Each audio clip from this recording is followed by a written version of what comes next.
انشاءاللہ غسل سے متعلق کچھ احکام پڑھیں گے، چونکہ ہمارے ابھی طہارت کا ہی باب چل رہا ہے۔ غسل کب فرض ہوتا ہے اور غسل کا طریقہ کیا ہے؟ رسول اللہ صلی اللہ علیہ وسلم نے فرمایا ان اللہ لا یستحیی من الحق، اللہ تعالیٰ حق بات کو بیان کرنے سے حیا نہیں کرتے۔ تو غسل کے جو مسائل ہیں ان میں بھی بعض دفعہ کچھ ایسی باتیں آتی ہیں جو بظاہر حیا کے خلاف ہیں، لیکن علم کی ایک بات ہے، سیکھنے اور سکھانے میں حیا اگر کریں گے تو پھر ظاہر ہے ساری زندگی جاہل ہی رہے گا انسان۔ اور غسل کے مسائل سیکھنا اس لیے ضروری ہے کہ غسل جب فرض ہوتا ہے تو جب تک مکمل غسل نہ ہو آپ کی نماز ادا نہیں ہوتی۔ رسول اللہ صلی اللہ علیہ وسلم نے فرمایا الماء من الماء، حدیث ہے کہ غسل فرض ہوتا ہے خواہش نفس کے ساتھ جسم سے منی خارج ہونے سے۔ مرد پہ غسل کب فرض ہوگا؟ جب اس کے جسم سے شہوت کے ساتھ منی خارج ہو۔ منی بالکل سفید رنگ کی چیز ہے، ایک ہوتی ہے مزی۔ شہوت پیدا ہونے سے اگر کسی کے مرد یا عورت کے صرف رطوبت خارج ہونا شروع ہو گئی، اس سے غسل فرض نہیں ہوتا۔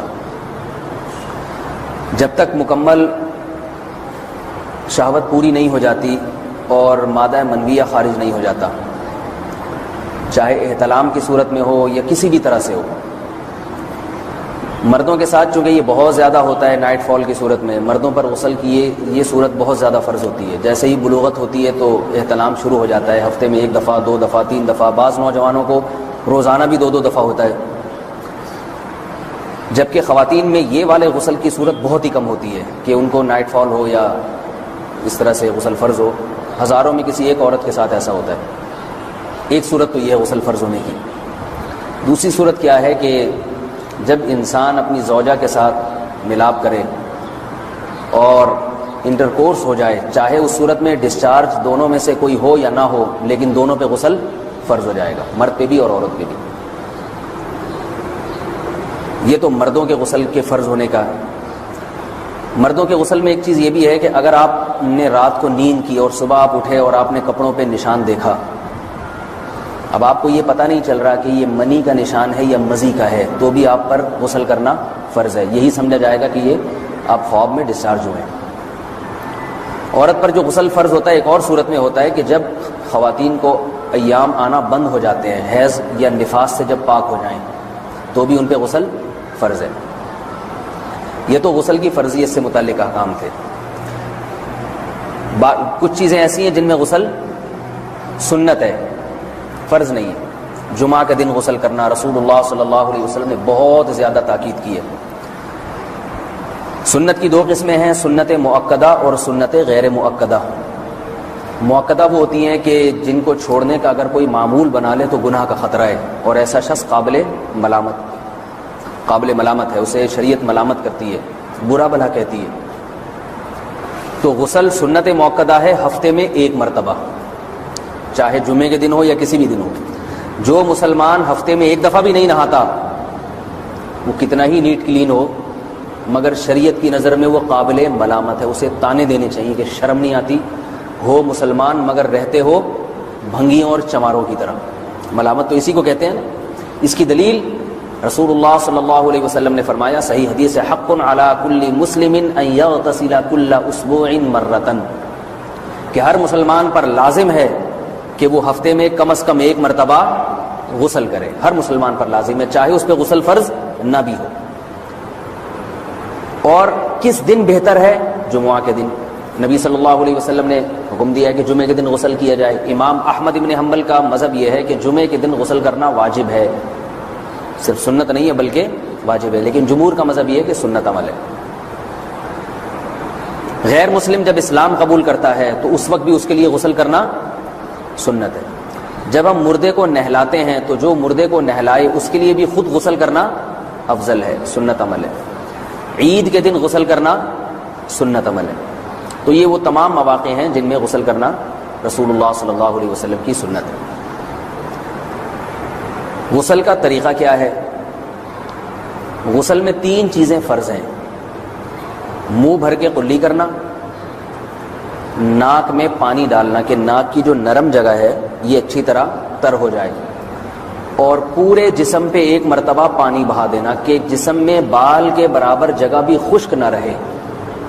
یہ تو ہے فرض، یعنی یہ کام کسی نے کسی بھی طرح سے کر لیا تو غسل ادا ہو جائے گا، چاہے اس کی نیت غسل کی تھی یا نہیں تھی.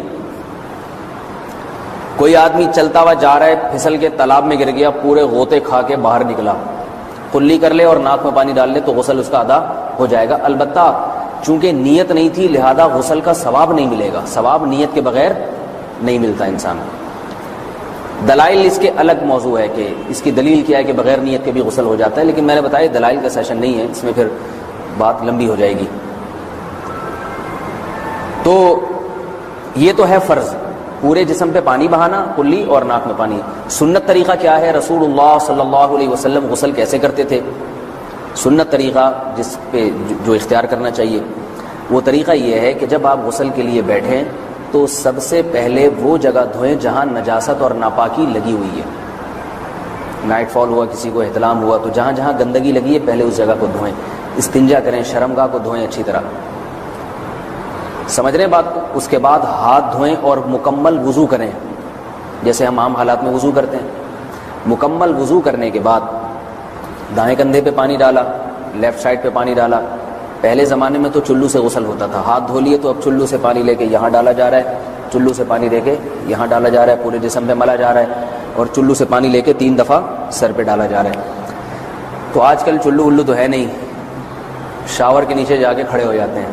تو اس میں یہ کہ شاور کھولیں، اس میں کھڑے ہو جائیں، سارے چلو اس میں خود بخود ہی ہو جائیں گے، پورے جسم پہ پانی بہہ جائے گا. نبی صلی اللہ علیہ وسلم کے دور میں یہ جدید چیزیں نہیں تھیں، شیمپو اور صابن. تو آپ صلی اللہ علیہ وسلم بیری کے پتوں سے غسل کی ترغیب دیا کرتے تھے. بیری کے پتوں کو اگر پانی میں پکایا جائے تو پانی میں میل کچیل صاف کرنے کی صلاحیت بہت بڑھ جاتی ہے. ہمارے زمانے میں اس تکلف کی ضرورت نہیں ہے، صابن ملتے ہیں اس سے نہا لے آدمی، نہایا کریں. بہرحال کہنے کا مقصد یہ آپ لوگوں سے. تو یہ سنت طریقے سے غسل ہو جائے گا آپ کا. سمجھ رہے ہیں بات کو؟ سب سے پہلے استنجا کیا، اس کے بعد وضو کر لیا، اس کے بعد غسل کر لیا. اگر کسی نے غسل میں وضو نہیں کیا اور ویسے ہی پورے جسم پہ پانی بہا دیا تو بھی اس کا وضو خود بخود ہو جائے گا. اس غسل سے وہ نماز پڑھ سکتا ہے، کیونکہ بعض لوگ غسل کرنے کے بعد دوبارہ وضو کر رہے ہوتے ہیں. اس کی ضرورت نہیں ہے، کیونکہ جب غسل کرتے ہیں تو وضو والے اعضاء تو خود بخود اس میں دھل جاتے ہیں. یہ ہے غسل کا طریقہ. وضو کیسے ٹوٹتا ہے؟ جن چیزوں سے غسل فرض ہوتا ہے ان چیزوں سے وضو تو بہرحال ٹوٹتا ہی ہے. اس کے علاوہ بھی وضو ٹوٹتا ہے. اس سے پچھلے لیکچر میں نے کچھ تفصیل بتائی تھی کہ نجاست جسم سے کہیں سے بھی خارج ہو جائے یا نجاست نکل کے بہہ پڑے. اگر قضائے حاجت کی جگہوں سے نجاست خارج ہوئی ہے تو نظر بھی آ جائے وضو ٹوٹ جائے گا، اور قضائے حاجت کے علاوہ جگہوں سے اگر نجاست خارج ہوئی ہے، خون وغیرہ ہے جیسے، تو جب تک نکل کے بہے گا نہیں تو اس وقت تک وضو نہیں ٹوٹے گا. سمجھ رہے ہیں بات کو؟ وضو کا طریقہ کیا ہے؟ سب سے پہلے دونوں ہاتھوں کو دھویا جائے، 3 دفعہ کلی کی جائے، مسواک کی جائے، 3 دفعہ ناک میں پانی ڈالا جائے. پھر پورے چہرے کو، پیشانی یہ جو ہے جہاں سے پیشانی ہماری شروع ہو رہی ہے اور تھوڑی کے نیچے، تھوڑی جہاں ختم ہو رہی ہے، اور ایک کان کی لو سے دوسرے کان کی لو تک 4 اعضاء ہیں وضو میں دھونا فرض ہیں. 1 چہرہ، نمبر 2 بازو، نمبر 3 سر کا مسا، چوتھائی سر، اور نمبر 4 پاؤں کو دھونا. اس کی دلیل قرآن مجید کی مشہور آیت ہے فَاغْسِلُوا وُجُوهَكُمْ وَأَيْدِيَكُمْ إِلَى الْمَرَافِقِ. اللہ فرماتے ہیں ایمان والو جب نماز کا ارادہ ہو تو اپنے چہروں کو اور اپنے ہاتھوں کو دھو، سر کا مسا کرو اور پاؤں کو ٹخنوں سمیت دھو. دھونے کا حکم ہے قرآن مجید میں. البتہ سر کے بارے میں یہ نہیں ہے پورے سر کا مسا کرو، بلکہ آ رہا ہے وَامْسَحُوا بِرُؤُوسِكُمْ. با کا لفظ ہے، با آتی ہے تبعیض کے لیے کہ سر کے بعض حصے کا مسا. اب بعض حصے کا قرآن حدیث میں کہیں تذکرہ نہیں ہے، تو اس میں فقہاء کرام کے اجتہادات ہیں. امام شافعی فرماتے ہیں تھوڑا سا بھی ٹچ کر لیا سر کو ہو جائے گا. امام ابو حنیفہ فرماتے ہیں نہیں، کم از کم 1/4 کا ہونا ضروری ہے. سب کے اپنے اپنے دلائل ہیں، ان دلائل میں نہیں جاتا. فقہ حنفی کو جو فالو کرنے والے ہیں تو ان کو چاہیے کم از کم 1/4 سر کا مسا. یہ فرض ہونے کے لیے ضروری، مگر سنت کیا ہے؟ پورے سر کا مسا. نبی صلی اللہ علیہ وسلم دونوں ہاتھوں کو بھگو کے پورے سر کا مسا کرتے تھے ایسے. سمجھ رہے بات کو؟ اور مسا کے جو یہ ٹیکنیکل طریقے ہیں کہ آپ یوں پہلے انگلی بنائیں، پھر یوں لے کر جائیں، پھر یوں گھما کے لائیں، پھر یوں، یہ ٹیکنیکل طریقے حدیث سے ثابت نہیں. مسا کا طریقہ کیا ہے؟ بھیگا ہوا ہاتھ لے کے ایسے پورے سر کو ہو گیا. پھر حدیث میں یہ بھی ہے کہ یوں لے جاؤ اور یہ بھی ہے کہ 2 واپس بھی لے کر آؤ، دونوں طرح سے ثابت. تو ایسے بھی کر سکتے ہیں کہ یوں لے جائیں، اور ایسے بھی کر سکتے ہیں لے کے جائیں اور پھر واپس بھی لے آئیں. دونوں طریقے جائز ہیں، لیکن کم از کم سنت اتنی ہے کہ پورے سر کا مسح ہونا چاہیے. بعض لوگوں کو شو مارنے کا شوق ہوتا ہے، اگر وہ واپس لائیں تو بال ان کے خراب ہو جاتے ہیں، کہتے ہیں یار یہ پھر مسئلہ خراب ہو جائے گا. تو پھر ایسے لوگ صرف یوں ہی لے جائیں کافی ہے. افضل تو یہ کہ یوں بھی لے جائیں یوں بھی لے جائیں، دونوں طرح سے صحیح ہے. بہرحال دونوں حدیث سے ثابت ہیں. سمجھ رہے بات کو. اور یہاں ایک اہم مسئلہ بتا دوں، قرآن مجید نے پاؤں کو دھونے کا حکم دیا ہے، پاؤں پہ مسح کرنے کا حکم نہیں دیا. اور حدیث میں خفین پر مسح کرنے کا حکم ہے. تو قرآن اور حدیث کو فقہا نے جمع کیا ہے، لہذا وہ موزے جن میں آسانی سے پاؤں دھوئے جا سکتے ہیں ان میں چاروں ائمہ کے نزدیک پاؤں پہ مسح کرنا جائز نہیں. سعودی عرب میں جو بعض سلفی حضرات اور یہاں ہمارے ہاں بھی اہل حدیث حضرات نے عام موزوں پر بھی جو مسح کی ایک روایت ڈال دی ہے، اسلاف میں، تابعین، تبع تابعین میں اور چاروں ائمہ کے مذاہب میں اس کا ثبوت نہیں ملتا. اگر اسلاف میں کوئی قائل بھی ہے تو ایک شاذ قول، اکا دکا قول ملتا ہے، ورنہ یہ ائمہ اربعہ کے مذہب کے خلاف ہے. اور جو احادیث جو نقل ہوتی ہیں صحیح سند کے ساتھ ان کے بھی خلاف اور قرآن کی آیت کے بھی خلاف ہے. اس لیے کسی نے عام ساکس پہ اگر مسح کر لیا، جو عام طور پہ آفس پہن کے جاتے ہیں لوگ، اس میں تو پاؤں آپ اگر ساکس کو پانی کے نیچے رکھیں پورا پاؤں دھل جائے گا آرام سے. تو وہاں کیا ہو رہا ہے کہ قرآن مجید کے حکم کی مخالفت لازم آ رہی ہے، آپ پاؤں دھو نہیں رہے. تو اس لیے ہم یہ سمجھتے ہیں کہ اس صورت میں نماز ادا نہیں ہوگی. سعودی عرب میں بعض سلفی حضرات نماز پڑھاتے ہیں، وہ ایسے ہی کرتے ہیں کہ عام ساکس پہ مسح کر کے نماز پڑھا لیتے ہیں. تو فتویٰ اسی پر ہے کہ ان کی اگر کسی کو یقین ہے کہ اس نے عام ساکس پہ مسح کر کے نماز پڑھائی ہے تو اس کے پیچھے نماز ادا نہیں ہوگی، کیونکہ قرآن کے مطابق اس کا وضو ہوا ہی نہیں ہے. صدیوں تک کوئی بھی اس قول کا قائل نہیں رہا ہے کہ عام ساکس پہ بھی مسح ہو جاتا ہے. یہ ابن تیمیہ رحمہ اللہ تعالیٰ 7ویں صدی میں اس کے قائل تھے، اور تابعین میں اکا دکا قول ملتے ہیں اس کے، لیکن شاذ قول ہیں، مرجوح قول ہیں جن پر امت نے فتویٰ نہیں دیا. اور اب سعودی عرب میں بعض سلفی حضرات اس کے قائل ہیں. ہمارے ہاں اہل حدیث حضرات بھی چونکہ اکثر سعودی عرب کے سلفی حضرات ہی کو فالو کرتے ہیں تو انہوں نے بھی وہیں سے یہ فتویٰ لیا ہے. لیکن ائمہ اربعہ کے مذہب میں اور دلائل کے لحاظ سے دیکھا جائے تو یہ مذہب کمزور ہے. قرآن نے پاؤں کو دھونے کا حکم دیا، آپ دھوئیں گے پاؤں جب تک دھونا ممکن ہے. چمڑے کے موزے ہیں ان کو دھونا ممکن نہیں ہے اتارے بغیر، لہذا ان موزوں کے اوپر مسح ہو جائے گا. تو اس سے قرآن پر بھی عمل ہو جائے گا اور حدیث پر بھی عمل ہو جائے گا. اس لیے ائمہ اربعہ نے جو قرآن و حدیث کو سمجھ کے جو فیصلہ کیا ہے اس پہ چلنا ہمارے لیے زیادہ مفید ہے بنسبت آج کل کے جو علماء ہیں ان کی اپنی ذاتی آراء پر. اس لیے یہ بھی ایک وضو سے متعلق اہم مسئلہ تھا. سمجھ رہے ہیں؟ باقی تو ماشاءاللہ وضو کرنا سب کو آتا ہی ہے. یہ وضو کا طریقہ سن لیں ذرا ایک دفعہ. وضو تو سب کو ہی کرنا آتا ہے، لیکن جو صحیح پراپر سنت طریقہ ہے نا اس سے لوگ وضو نہیں کرتے. نماز کا طریقہ تو بڑا لمبا ہے، اب وہ تو پوری کر کے دکھانا پڑے گا نا، تو وہ پھر کسی اور وقت انشاءاللہ. وضو میں جو ہے نا لوگ کیا کرتے ہیں، تو کیا ہوا، وضو کا جو طریقہ ہے نا لوگ کیا کرتے ہیں عجیب، نارملی تو سب صحیح کر رہے ہوتے ہیں لیکن جو صحیح سنت طریقہ اس کو فالو نہیں کرتے. طریقہ یہ کہ آپ نے ہاتھ دھونے کے بعد بائیں ہاتھ سے نلکا کھولا، سیدھے ہاتھ میں کیا لیا، پانی لے کے نلکے کو فوراً کیا کر دیا، چلو میں پانی لے کے. لوگ سمجھتے ہیں نلکا کھولنا تو سنت ہے، بند کرنا سنت. ارے بولو نا یار، نہیں ہے. تو کلی تو سیدھے ہاتھ سے کرنی ہے نا، تو الٹے ہاتھ سے آپ کیا کر دیں گے، نلکا بند. کیونکہ نبی صلی اللہ علیہ وسلم جب لوٹے سے پانی نکالتے تھے تو چلو میں پانی لے کے لوٹے کو سیدھا کر دیتے تھے. یہ نہیں کرتے تھے کہ لوٹے سے لوٹا اسی کیفیت میں اور پانی بہتا چلا جا رہا ہے.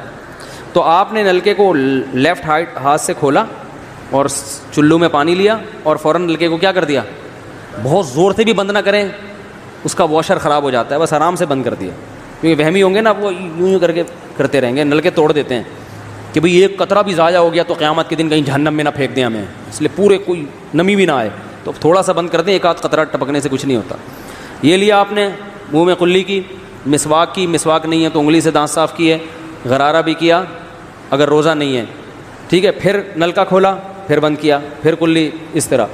پھر نلکا کھول کے دائیں ہاتھ میں پانی لیا، ناک میں نرم حصے تک پانی پہنچا کے اچھی طرح ناک کو صاف. اور نلکا پہلے وہ ویسے ہی بند ہو چکا ہے، اب ناک کو اچھی طرح صاف کریں سامنے والے کا خیال کر کے. آئی بات سامنے؟ سامنے تو یہ نہیں ہوتا، وہ ہوتا ہے سامنے، اس کا زیادہ خیال کرنا پڑتا ہے کیونکہ بس زیادہ تفصیل میں نہیں جاتا ہوں. تو چھوٹی انگلی سے اچھی طرح ناک کو صاف کیا، اس کی رطوبتیں نکالی، ٹھیک ہے. پھر نلکا کھولا، دوبارہ پانی لیا، پھر اسی طرح ناک میں بولو بھائی ڈالا، اور نلکا اسی وقت جب چلو میں پانی بھر گیا نلکا اسی وقت کیا کر دیا. اللہ نے 2 ہاتھ اسی لیے دیے ہیں کہ اس سے نلکا بند کیا جائے اور اس سے کیا کیا جائے، کھولا جائے. تو پھر یوں کیا، پھر 3 دفعہ. 6 چلو پانی خرچ ہوا نا، چلو اس کو کہتے ہیں، 6 چلو پانی خرچ ہو گیا. پھر آپ نے کیا کیا, نل کا کھولا لیفٹ ہاتھ سے. جو اصل طریقہ ہے وہ تو یہ ہے, سیدھے ہاتھ میں پانی لے کے نل کا بند کیا اور سیدھے ہاتھ سے پانی پیشانی پہ ڈال کے دونوں ہاتھوں سے پھیلا لیا. 3 دفعہ اس طرح کیا. اس پہ عمل نہیں ہوتا تو پھر اتنا کر لو کہ دونوں ہاتھوں پہ کیا لے لو, نل کا کھول کے پانی لے کے پیشانی پہ ڈالو اور فوراً نل کا کیا کر دو, بند کر دو, اور پھر ہاتھوں سے اچھی طرح اس کو ملو. سمجھ میں نہیں آ رہی بات؟ تو یہ عمل کتنی دفعہ کیا؟ نل کا ہر دفعہ میں بند ہو رہا ہے. ہمارے یہاں جس ٹائم پہ نل کا کھلتا ہے تو جب تک وضو مکمل نہیں ہو جاتا بند ہونے کا نام نہیں لیتا. 3 دفعہ آپ نے منہ اچھی طرح دھو لیا. داڑھی ہے تو اس میں کیا کر لیا, بڑی داڑھی ہے, میری داڑھی ایسی میں تو چلو سے پوری داڑھی دھو لیتا ہوں, چھوٹی سی داڑھی ہے, تو داڑھی میں خلال کر لیا آپ نے. اس کے بعد آپ نے بازو کیسے دھونے ہیں, بازو دھونے کا بھی یہ طریقہ ہے. لیفٹ ہاتھ سے چلو میں پانی لیا, جب سیدھے ہاتھ میں پانی آئے گا تو یوں کیا. قرآن میں کیا ہے کہ قمتم الی الصلاۃ فاغسلوا وجوہکم وایدیکم الی المرافق, اپنے ہاتھوں کو کوہنیوں تک دھو. بتایا دھونے کا عمل ہاتھ سے شروع ہوگا, ختم کہاں ہوگا؟ پانی یوں نہیں بہانا, اس طرح بہانا ہے پانی, یہاں سے یوں جائے. اور اس میں فائدہ یہ ہوتا ہے کہ بالوں کا جو رخ ہے نا نیچے کی طرف ہوتا ہے, جب پانی اپوزٹ سائڈ میں جاتا ہے تو اسکن اچھی طرح گیلی ہو جاتی ہے. سمجھ رہے ہو؟ تو آپ نے یوں لیا اور ہاتھ سے اچھی طرح ملا اس کو. ملنے پہ زیادہ زور لگانا ہے, ہم پانی پہ زیادہ زور لگا رہے ہوتے ہیں. پھر یہ بھی ہو سکتا ہے کہ دونوں ہاتھوں سے لو, دونوں ہاتھوں سے نل کا کھول کے دونوں ہاتھوں سے پانی لے کے, کیونکہ اس میں زیادہ پانی آ جاتا ہے, تو پانی لے کے آپ نے لیفٹ ہاتھ کو بھی یوں کیا نا, تاکہ یہ پانی بھی ادھر ٹرانسفر ہو اور یوں چلا جائے. اس طرح سے آپ نے دوسری دفعہ دھو لیا اور نل کا کیا کر دیا, بند. پھر تیسری دفعہ بھی ایسا ہی کیا. یہ جو ہوتا ہے نا یوں یوں یوں کر کے رگڑے لگا رہے ہیں نلکے کے نیچے, ایسے یہ نہیں ہوتا, یہ سنت طریقہ نہیں ہے. نبی جس برتن سے وضو کرتے تھے تو اس طرح چلو میں پانی لے کے اس طرح وضو کیا کرتے تھے, غسل اسی طرح ہو جاتا تھا. تو اب پھر لیفٹ میں بھی ایسے ہی ہے, لیفٹ میں پانی ڈالا اور سیدھے ہاتھ سے سہارا لے کے کیا کیا, دونوں ہاتھوں کا پانی ادھر آ جائے گا. 1 دفعہ دھل گیا, اچھی طرح مسئلے کونیوں تک پہنچ جاتا ہے, اور پریکٹس کے بعد تو بہت اچھا ہو جاتا ہے. اس کے بعد آپ نے کیا کیا, سر کے بالوں کا مسا. سر کے بالوں میں جو یہ ہے یہ طریقہ کچھ بھی نہیں ہے, کہیں بھی ثابت نہیں ہے. سیدھا آپ نے ہاتھ گیلے کیے, پیچھے لے گئے. ایک حدیث میں صرف یہاں تک آتا ہے, ایک حدیث میں واپس لانا بھی. تو دونوں طریقے ہیں مسا کے, صرف پیچھے لے جاؤ یا پیچھے لے جا کے پورے سر پہ ایسے ہاتھ پھیر لیا, کیا ہو گیا سر کا مسا. پھر انگلیوں کا, وہ کانوں کا, الاذنان من الراس, حدیث میں آتا ہے کان کس میں سے ہیں, سر میں سے. کیا مطلب, اس کے لیے نیا پانی لینے کی ضرورت نہیں ہے. کان کا مسا کیا اور کانوں کی لو کا مسا کیا. گردن کا مسا بہت اختلاف ہے اس میں. احناف کے ہاں سنت, احناف بھی نہیں کہتے, افضل ہے, بہتر ہے. سنت کے لیے جتنی مضبوط دلیل ہونی چاہیے وہ گردن کے مسا پہ نہیں ہے, اس لیے احناف کا بھی فتویٰ یہی ہے کہ بہتر ہے کر لو, سنت نہیں, زیادہ اس کو مستحب کہا جائے گا. تو گردن کا مسا کر لیں تو بھی ٹھیک ہے, نہیں کریں بولو بھائی ٹھیک ہے. لیکن یہ جو یہاں کا مسا نہیں ہوتا, بعض لوگ پوری گردن کو یوں کر کے لا رہے ہوتے ہیں, ایسا نہیں ہے. تو گردن کا مسا یہ جو یہاں سے کیا جاتا ہے, یہ پچھلے جانب سے ہمارے حضرت اس کے قائل نہیں تھے. وہ کہتے تھے مسا جہاں بھی شریعت میں ملتا ہے یہاں سے ملتا ہے. تو ان کی رائے یہی تھی کہ اگر گردن کا مسا کرنا ہے تو گردن نہیں, گدی کا مسا وہ یہاں سے کر لے. لیکن یہ کوئی نہ سنت موقدہ ہے نہ کوئی زیادہ تاکید ہے اس کی, کوئی کرے ٹھیک ہے, نہیں کرے تو بھی ٹھیک ہے. تو اس کے بعد اس لیے کہ بہت سے لوگ اس کے قائل نہیں ہیں تو ان سے بحث نہ کریں, ٹھیک ہے نا. بہت سے لوگ نہیں کرتے گردن کا مسا, بہت سے علماء فقہا اس کے قائل نہیں ہیں. اس کے بعد آپ نے پاؤں دھونا ہے. تو پاؤں میں بھی یہ کہ قرآن نے کیا کہا کہ الل کعبین, انگلیوں سے شروع ہوگا اور ٹخنوں تک پانی جائے گا.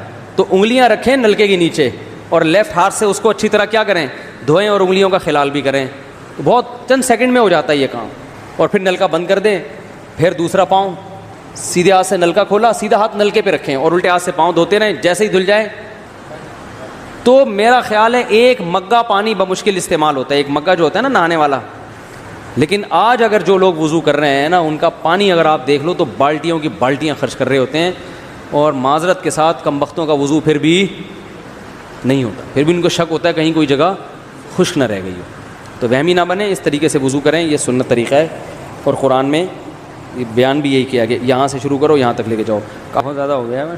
چھوٹے بچوں کا اور بڑوں کا لحاظ یعنی تھوک اور ناک وغیرہ کپڑوں میں بدن پہ لگ جائے تو پاک ہوتے ہیں, نہ پاک ہوتے ہیں. اگر نماز پڑھنے بلی آ کر پاؤں چاٹنا شروع کر دے تو پاک رہے گا, بلی کا جھوٹا پاک ہے.